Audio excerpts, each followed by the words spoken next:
historically, they restrict the growth of bacterial viruses, bacteriophage that infect DNA. In nature, every species of bacteria has its own restriction enzyme or set of restriction enzymes. And what they do is they chop up viral DNA that's coming into the cell. They're a kind of bacterial part of one of the sort of bacterial immune systems, if you will. So if a bacterial phage sticks its DNA into a bacterial cell, the bacterium has ways of telling that that DNA doesn't belong there. That's not its DNA. And it will start cutting it. There are several enzyme systems. The now famous CRISPR system is one of them, but that will do this. But restriction enzymes are another one. Anyway, they require a specific order of bases to cut at that point, and that turns out to be extremely useful in the lab. So here's an example. GGA-TCC is a DNA sequence that will be cut by, they have funny names too, by this enzyme called BAMH1. That's the BAM comes from the bacterial genus and species name that it derives from. I'm not sure about the H in this case. And the 1 is probably the first restriction enzyme that was discovered from the bacterium.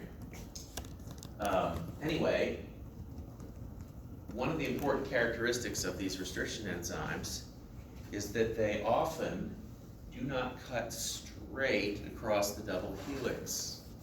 So in this example, BAMH1 cuts between the first two Gs, all right? There are several peculiarities about these things that are important to understand how they work. Notice that the opposite strand also has two Gs.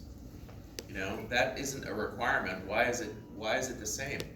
It's the same because that 6 base pair sequence is what we call a palindrome. You know what a palindrome is, right?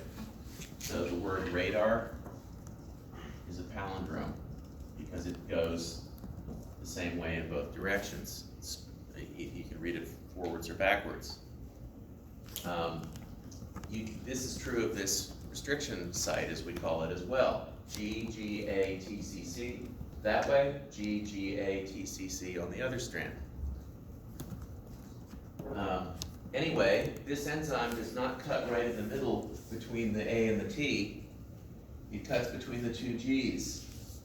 And so the result is you get this jagged cut on the ends. This is what we call a 5' overhang, because the piece that sticks out, it has a 5' end on it, on both of them. This is also what we call a sticky end, because if nothing prevents it from doing so, this can come back together because this matches that in terms of complementary base pairing. See that? So BAMH1 leaves a 5' overhang and produces a sticky end. What that means in the lab is that if you cut any piece of DNA from any source with BAMH1, and you cut some other piece of DNA with BAMH1, one can be bacterial, one can be human. BAMH1 only cuts at GGA-TCC, no matter where it comes from. And so I can take that bacterial piece of DNA that has this particular sticky end on it, and the human DNA that has the same sticky end on it, and put them back together, right? So this is the basis for early genetic engineering experiments where we move DNA fragments around.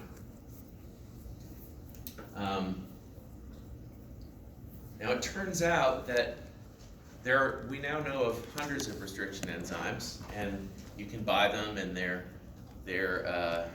produced artificially. We don't have to actually isolate them from their original bacteria anymore. I mean, you do it first, but eventually you can produce them any way you want to. We can broaden this pattern to most other restriction enzymes. Usually the restriction sequence, which varies from one enzyme to another, is 4 to 6 bases long, but there are exceptions. There's some, well, there are none that are smaller than 4 that I know of, but there are some that are much larger. They're usually palindromic, like this, X, Y, Z, Z, Y, X, right? Something along those lines that reads the same in both directions. They're named after the bacteria they come from, like I said. The sticky ends, though, have 3 general formats. There's the kind I just showed you with the 5' end. There are also some that leave a 3' end. Okay, this is a 5' end here, but there are some, so G, G, A, T, C, C, C, C, T, A, G, G, okay, 5', 5'. The one I just showed you cuts like this. That is, it offsets like that from the center. And it leaves this 5' end on both of them. But there are some, and I'm just going to make this sequence up. I don't know